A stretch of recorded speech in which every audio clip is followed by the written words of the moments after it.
Cyberpunk has a lot of powerful characters. Let's rank the top 10. Spoilers for the base game, Edgerunners, and Phantom Liberty. Okay, so starting off in number 10, and I have David Martinez. David's story is one of the fastest rises and hardest crashes in Cyberpunk lore. He starts as just another student trying to survive in Santo Domingo, and by the end of Edgerunners, he's leading one of the most dangerous crews in Night City. What makes David stand out is his refusal to back down, even when the tech inside him is literally tearing his body apart. He pushes the military-grade Sandevisand far past its limits, using it in back-to-back fights where most people would flatline from just one use. We see him take down Militech convoys, wipe out entire squads and armies in seconds, and keep his friends alive when any normal merc would have been dead. Unfortunately, no one can go on that long of a spree and not go unnoticed, and unfortunately, David meets his demise through the hands of Adam Smasher, who took him down in style. Though I should mention that at this point, David was in full-blown cyberpsychosis, so he wasn't at his peak, but still, he makes it on the number 10 spot. And at number 9, I have Goro Takamura. Takamura is the definition of a professional. He's not just some merc for hire. This guy was the personal bodyguard for Saburo Arasaka, arguably the most powerful man on the planet, and Saburo didn't just pick anyone for that job. Though I should mention that there's more to being a good bodyguard other than just strength, such as loyalty and obedience. Takamura's cyberware included a reinforced endoskeleton, and his training made him sharper than almost any other solo in Night City. What people seem to forget is that Takamura gets his cyberware disabled at the start of the game after the heist, which means he's basically going through the game full Gannic. He also can assist us in the final fight against Adam Smasher, which is impressive considering he's way past his prime, so definitely deserving of this number 9 spot. And at number 8, I have Solomon Reed. Solomon Reed represents the best of what the new United States can field in covert operations. He's not flashy like Smasher or mythical like Morgan Blackhand, but he's the guy who always gets the job done. Some of you might be confused to see Reed on this list. Remember, depending on the ending you pick, Reed can go toe-to-toe with V in a final showdown, and he can kill V quite easily, although V can also pretty easily kill Reed. But the main reason he's in here is if you check his file in-game, it states that in his prime, he's comparable to legends such as Morgan Blackhand. That's not to say he's as strong as Morgan Blackhand, but at the very least, he's quite close, so for that reason, he's number 8 on this list. And at number 7, I have Boa Boa. Andrew Boa Boa Whalen might not be a household name to some of you guys, but in the Cyberpunk universe, people know not to mess with him. He leads the Water Leopards, one of the most feared covert operations groups in the world, and his personal reputation is one of brutality and precision. He has survived personal confrontations with Morgan Blackhand, Jenny Flex, and John Jones. No, not that John Jones. But anyways, that just goes to show that he was definitely on the same level as these guys. He also has a son continuing his legacy, so plus 1 point. And at number 6, we have Kenichi Zaburo. Kenichi Zaburo is Arasaka's sword saint and the bodyguard to Michiko Arasaka. As you can tell, the Arasaka bodyguards are ranked quite high. And the fact that he once fought Morgan Blackhand to a draw tells you everything you need to know. Blackhand is considered the greatest solo of all time, and the idea that anyone could go toe-to-toe with him says volumes about Kenichi's skill. He's an elite enforcer within Arasaka, trusted to handle their most dangerous enemies directly. While Smasher represents overwhelming cybernetic firepower, Kenichi is precision and mastery. He can stand in a duel with the very best and not only survive but fight them evenly. That alone earns him the spot at number 6. And at number 5, surprise, I have Adam Smasher. If you're talking about raw terror in Night City, Adam Smasher's name is the first that comes up. He's not even a human anymore. He's 95% machine, a complete cyborg built from the ground up to be a killing machine. The reason why I have him ranked above Kenichi Zaburo is because in 54 years of advancements in technology, I'm sure Smasher would have surpassed the legends of during his day. But as for his feats, during the Arasaka Tower raid, he basically murders his way through half the Militech attack squad. He one-shots Johnny Silverhand, fights Morgan Blackhand to a draw before surviving the nuke on Arasaka Tower. Then in 2076, he dismantles a cyberskeleton David Martinez like he was nothing, before he meets his unfortunate demise in 2077 to an absolute freak of nature V. But by the way, we still don't know what the canon ending is in 2077, so perhaps V doesn't even kill Smasher, but definitely top 5. And at number 4, I have Morgan Blackhand. Morgan Blackhand is the gold standard of solos. If Adam Smasher is brute force, Blackhand is precision. He's the guy every other merc compares themselves to. He's your favorite solo's favorite solo. Now, you might be saying, Gani, aren't you being hypocritical? Well, didn't you just say previously that Atom Smasher would beat the legends of back in his day with 54 years of advancements in technology? Well, I left it up to a vote and let you guys vote on it, and you guys decided that Morgan Blackhand would still win. Now, I will say, if it was a random encounter, I think Atom Smasher would rip Blackhand to shreds. But if you gave Blackhand prep time, Smasher would just get completely outclassed. Kinda like comparing Superman to Batman. But as for Blackhand's feats, of course, he led the main team during the assault on Arasaka Tower, planted the nuke, fought Smasher on the roof, survived the nuke whilst not being super chromed out like Smasher. Of course, he also fought against Kenichi Zaburo and Boa Boa, and he was ranked the #1 solo during the 2020s. He's Mike Pondsmith's favorite character and the main character of Cyberpunk.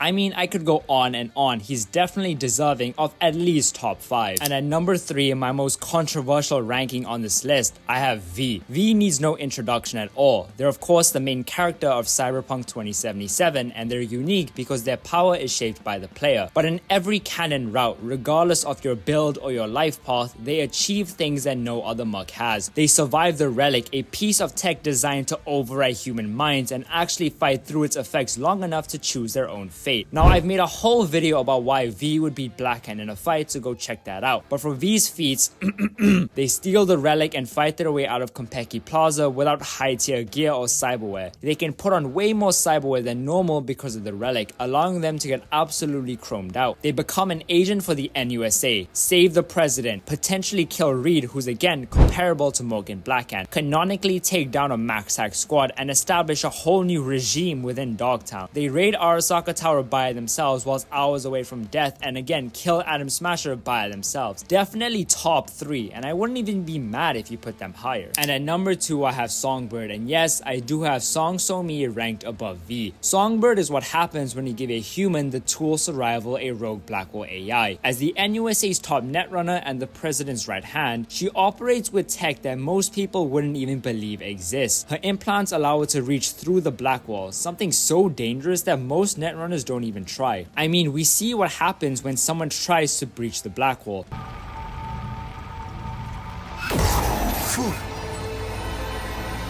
And she uses it like a personal shortcut. But how is she ranked above V, I hear you ask? Well, firstly, let's not forget that she's also dying to the Blackwall, so just like V, she's always weakened. Don't forget that right at the start of Phantom Liberty, Somi literally knocks V out, makes them go on their knees whilst being on a plane 20,000 feet up in the air. If at that very moment she wanted to kill V, what could V do? Nothing. There's not a single point in Phantom Liberty where V beats Somi. Not even in the ending where V gets hunted down by that stupid Cerberus robot. V literally cannot stop it if it catches them. V doesn't even destroy the robot in the ending. Somi literally just stops it right before it kills V. Also, before you mention it, no, V does not have control over the Blackwall. V can use one single Blackwall quick hack, and that quick hack is literally locked behind a specific cyber deck, meaning V cannot use that quick hack without that cyber deck. So yeah, that's why I have Somi in the number 2 spot. And before I get to number 1, I have some honorable mentions. So firstly, we have Raish Bartmoss. I left it up to a vote, and you guys voted that no, he's not top 10, as he's more of a chair jockey netrunner than a fighter. The same reason applies for Spider Murphy, which is why she's also not on this list. Next up, Max Tag. No doubt they're strong, but I'm not going to rank a whole squad on a list of individuals because it's not fair. Next up, we have Aguilar, just because we don't know much about them, and same with Oda. Again, probably similar to Takamura in terms of strength, but we don't know enough about them. Up next, we have the Angels of the Crystal Palace, because I'm pretty sure they're not canon. And finally, Tom, because he's way too overpowered and he didn't want to overshadow anyone else on the list. And at number 1, I do have Alteria Cunningham. Bagani, aren't you being hypocritical by putting Alt 1 and not ranking Bartmoss or Spider Murphy? Well, certainly, if I was only ranking the human form of Alt, she probably wouldn't have made it on this list. However, Alt is now a powerful rogue AI from beyond the Blackwall. Ain't no one stopping her apart from potentially Somi. It gets tricky with ranking Alts because she can't physically interact with the world, other than when we plug her into Makoshi when storming Arasaka Tower, and she literally kills every other Arasaka god that's still alive. But her best feat as as a rogue AI is most definitely managing to survive when Netwatch has been hunting her for the past 50 years. She also just disintegrates the Voodoo Boy Netrunners when they try to contact her through the black hole with a single swipe of her hands. So yeah, I've got her at my number 1 spot. But yeah, that's it for my list. Thank you so much for watching. Let me know down below if you agree, disagree, and give me your own top 10. If you're a fan of mine, you might have realized that this top 10 list is pretty different to the tier list videos I just put out. That's because some of you pointed out that I said I was gonna rank characters based on how likely they are to win in a fight, but I put someone like Rage Bartmoss number 1 who's not even a fighter.